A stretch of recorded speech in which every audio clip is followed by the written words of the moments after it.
Betsaka lalana mpiavana amindeza sy fikarana fa za tsy aleo anilana fanetsika rongy ilay fitiavana ny setra no nanamba za tsy amelana andeha hitala namatotra le peratra nomeko anao ka za sy nayay bebekele no iafenao ionge efay kana orana nikijara imbaratra mipokitsika ro tsy mba isy mitsoke nomeko lova lova za tsy mbola niova niova enao natsoko baby baby tavara ilalana ny zara fity enao nomeko lova lova za tsy mbola niova niova enao natsoko baby baby tavara ilalana ny zara fity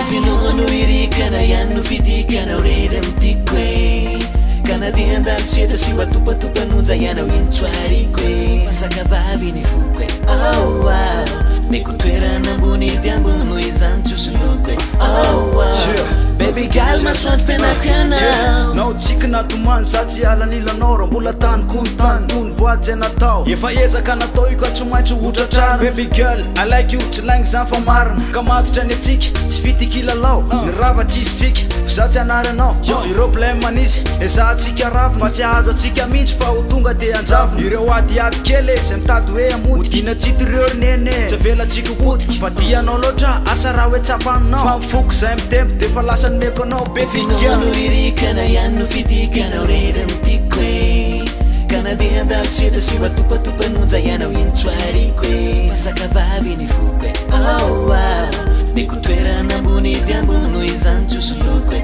oh wow baby girl masoandro fianako ianao ekeka anao fa tsara fa nyadiko tsy mba ratso farainao nanjara de ezaka miafa de raisony tarako andao iaraty mba nofinofo stadiko le itsika ifankaty de kozy io amile ry asa menatsinty fa raha tsika ntafiaraka tsy ataoko parsy tena vonina de vonina raha de manatao mariage satria anao rery tika ataoko manjaka vavy fa ty le kofy tiasa mba ilana fanina na hodina fanina